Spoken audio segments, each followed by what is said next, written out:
Welcome back to Healthy Mind, Healthy Life. I'm Yusuf, and today my guest is Robin Clare, best-selling author and the creator of the Harmony Method, a framework that helps people live and lead with more ease, clarity, and alignment. In this episode, we are exploring what harmony actually means, why so many of us drift into stress and striving, and how to return to a grounded inner state that guides better choices, healthier relationships, and authentic access. With that, I welcome my guest, Robin Clare, to the show. Yusuf, thank you so much for having me on today. Perfect. I'm just very excited to get this conversation started. A lot of people hear harmony and assume it means life is calm all the time. No No, play, no hard emotion. What's the biggest misconception you want to clear right? yeah, that's a really good question because I think harmony is not necessarily calm or everything's okay. I think living in a state of harmony creates a sense of ease. So it doesn't mean it's easy.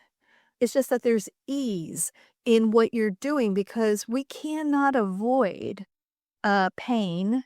We can avoid suffering, but we can't avoid pain. And so, or we can't avoid stress.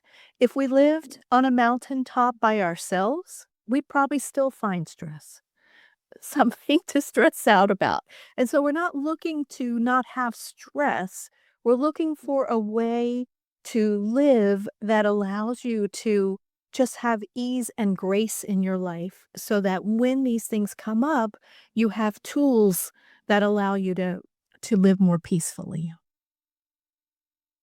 So, what I understood is that harmony is not perfection or constant pace, it's alignment. It's being Yeah. honest inside and then living from that place. Yeah. Because we are. So a lot of my work, this is my fifth book, and a lot of my work is based on the idea that we're a soul being having a human being experience. And with that idea that we're a soul being, there's things we've come here on the soul level to learn. So nothing is ever going to be perfect because we're trying to grow on the soul level as well as on the human level. And so there's a lot of growth that needs to happen. And, you may see also in your life, Yusuf, that something comes up over and over again, and you're like, geez, I thought I dealt with that. And then you Mm. you realize that on the soul level, you really haven't understood what that situation was trying to teach you. And so within the harmony method, there's different steps to it. And I was wondering, do you want me to just share what those are? The six steps? Yeah, Yeah. please. Okay. So the first is awareness. That is the idea of what what am I doing next? What does my soul want me to do next in this lifetime in order to achieve its purpose, which is whatever it came here to learn, right? Why it incarnated in your body to begin with. And so awareness is when you are quiet enough to hear what's next on your path. Now, it doesn't mean it's like a complete career change or change your relationships or this or that. It could be just the next step. And once you know what that next step is, so sometimes an example I give is actually writing the harmony book. I was in a situation where these six steps, I also receive information from the divine realm. And these six steps were given to me years ago, but I never did anything with them. I just thought they were very cool. And so now I was in a situation and then I heard harmony. And I realized that these six steps that I had received years before were the path to harmony. And so just becoming even aware that I heard it, right? Like paying attention. And so then I said, "Oh, I'm gonna write a book." So writing a book is not an easy task. It requires commitment, which is the next level on the harmony method. So for 1 hour every day for a year, I wrote this book. I put it on my calendar, and because if you don't commit to writing a book, you don't write a book. It's not Yeah. like it just doesn't pop out on in your Word document, right? So there's commitment, there's awareness of what's next or what you want, what you truly want in your life, what and then commitment to getting it, to commit to be devoted to it. And then the next is mastery. So for this, for the harmony method, the harmony book, I had to really embody the teachings, like, because I wanted to be able to talk about them with you. So I had to really say, am I living this? Am I embodying this? What do I really know about this? And I will be honest, Yusuf, it was a little difficult for me to make sure that I was actually embodying the teachings. I was nervous about it. And then I realized I just need to calm down. Right? I just need to know that this is what's next on my soul path as a writer and a teacher.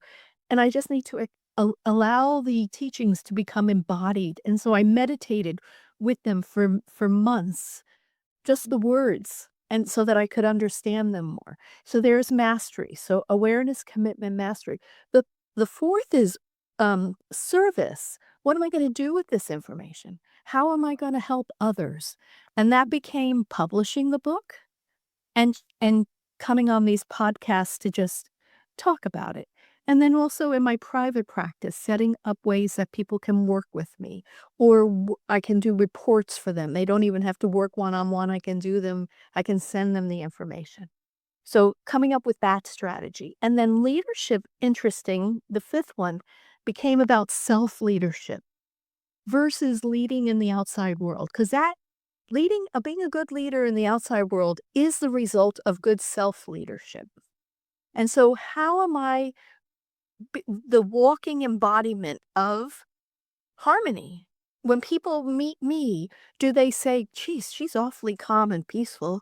Like she's grounded, right? Yeah. I like her. What's her energy like? And so that's the leadership. And then freedom is when your inner world that you've been working on is an alignment with your outer world. And so for me, this embodying the harmony teachings allows me to be the perfect person to teach harmony in the outside world. And so that is freedom. So it's awareness, commitment, mastery, service, leadership, and freedom. And freedom is also, Yusuf, often misunderstood. People think freedom is about not having any obligations, but freedom is alignment. It's the alignment between your inner world and your outer world. That's freeing. When you're not fighting with yourself, I mean, how much time do we spend fighting with ourselves? There's enough other people in the world, but most of the time, it's just us fighting with ourselves. And so freedom is when you say, this is who I am on the inside, and this is who I'm going to be on the outside. Now, that could be in any job, right? Any relationship, you just have to know who you truly are. And that comes through this study.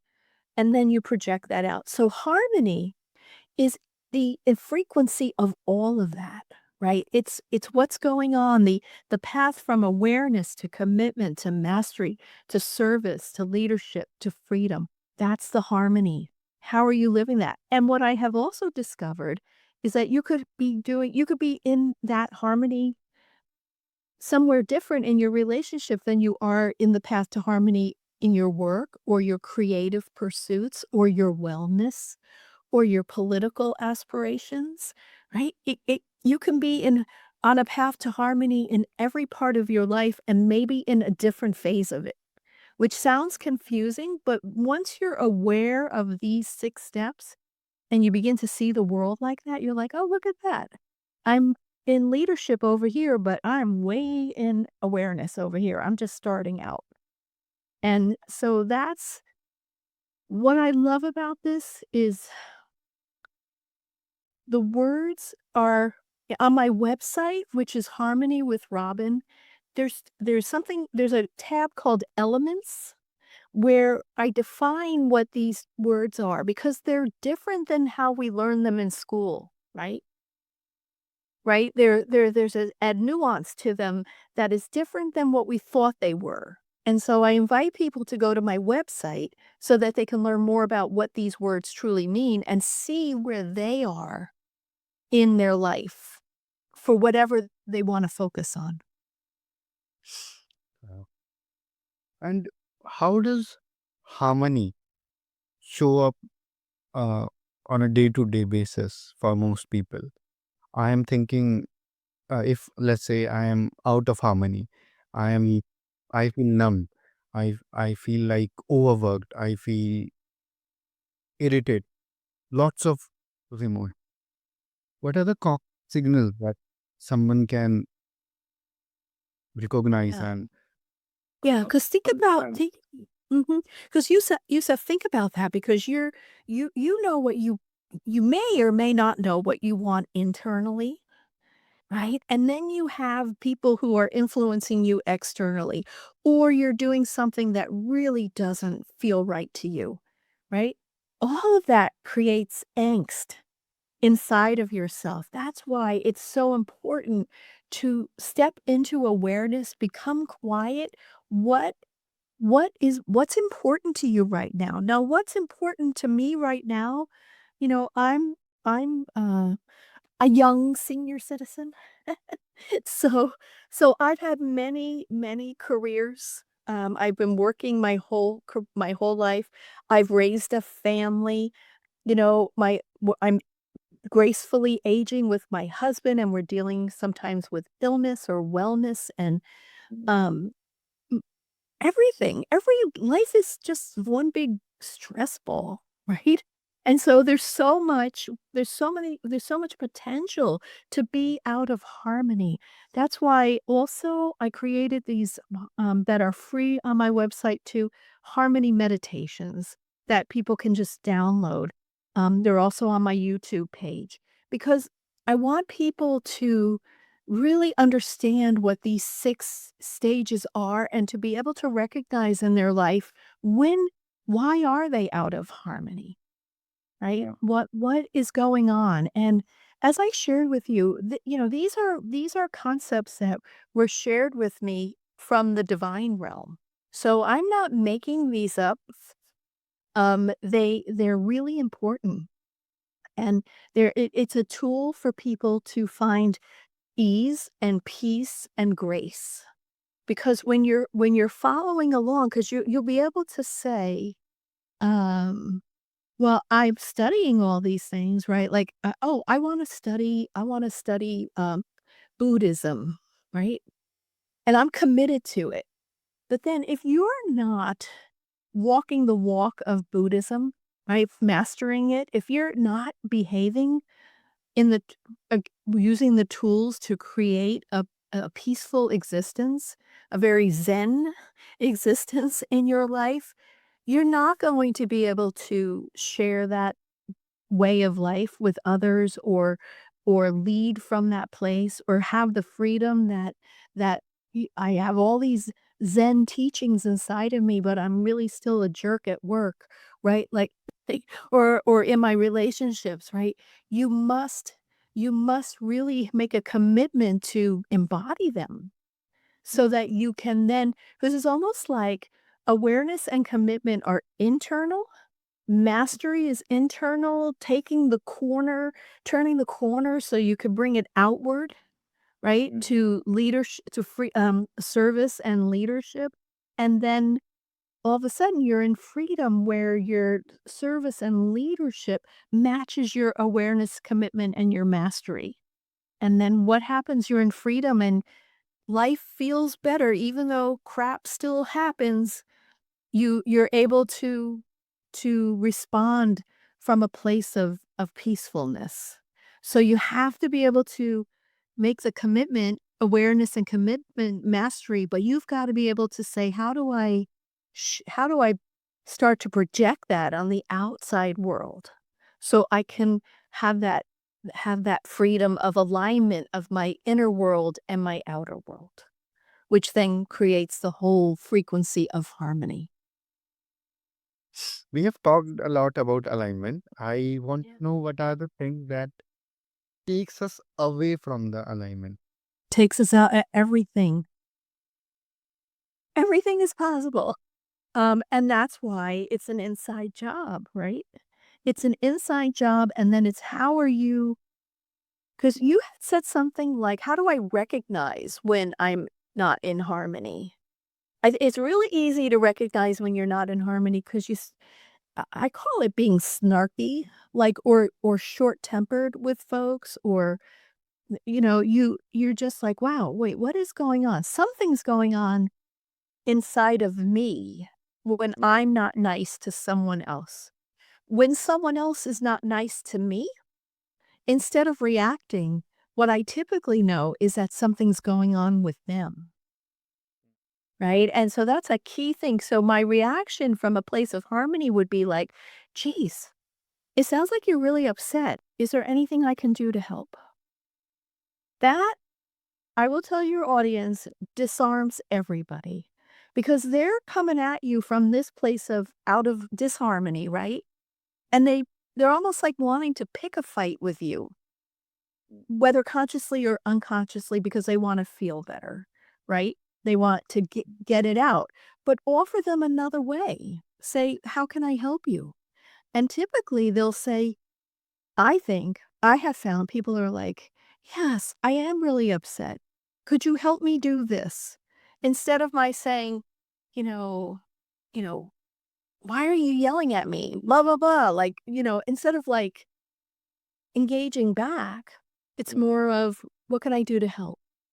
And so that happens when people are out of alignment with you, right? Within themselves. But it's also then you being able to recognize I am out of alignment. I am working so hard to have this peacefulness inside of me. And then here I am yelling at my partner because his dishes are in the sink, right? Like, what is that? Right? Yeah. That's not harmony. Harmony would be like, "Hey, could you clean these dishes? It's really important to me that the kitchen is clean."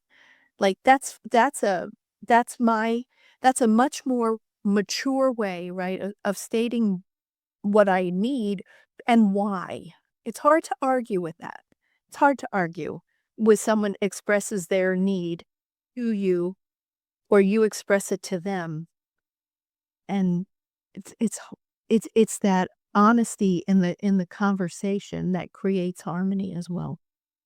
In my book, there's a whole section on harmony in relationships, and it's an interesting way of being in relationship. Okay. Uh, you mentioned your book. You mentioned that you have your website as well. Are there any ways that our listeners can connect with you? Yes, I mean, my website, I've been working on that even before I launched the book. I have a lot of content on there that people can read and, absorb, and then, of course, if they want to have a, private session with me or have me send them a report, like, I also have ways I can even create a harmony personalized meditation for them. And then, of course, the harmony book is available on Amazon and, yeah, and I'm just really excited about it.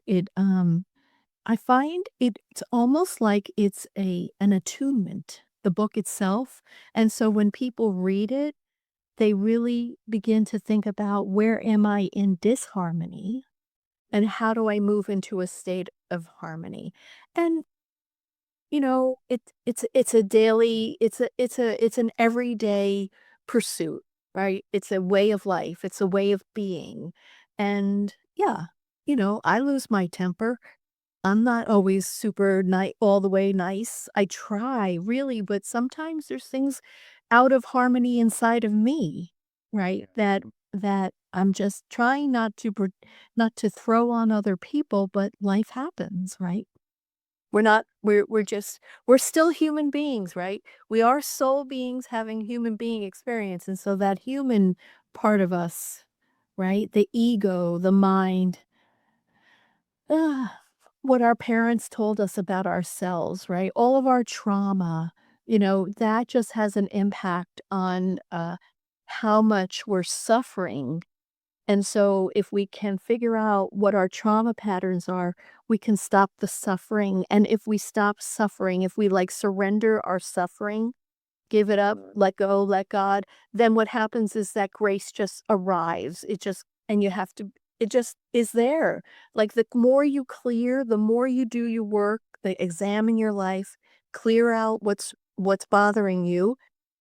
I don't know, the more synchronistic events happen and you're like, wow, look at that. Why did that uh for me, the hawk, the big bird, the hawk, when I'm having a making a decision or going to something important in my other work, I'm the executive director of a nonprofit, the hawk will come out of the sky, fly near my car, and go back up.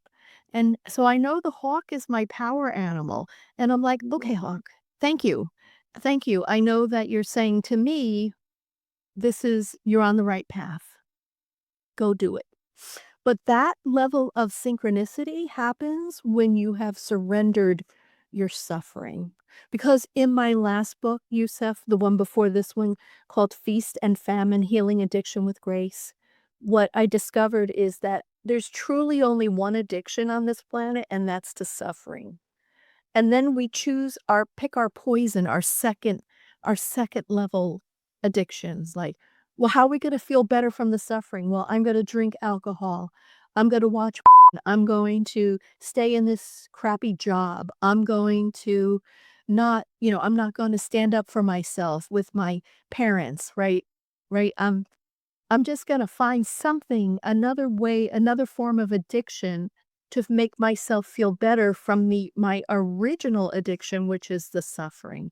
And that's why I'm saying if we can surrender that suffering, really surrender it, not wishful thinking, but true surrender, that's when the grace will arrive. And I think in this case, the grace is the harmony, right?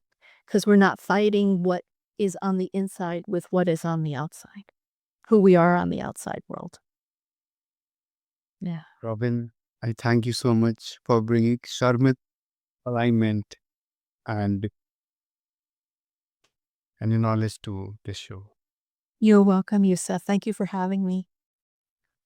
It is our pleasure. And to everyone listening, if today's conversation spoke to you, here's a simple next step.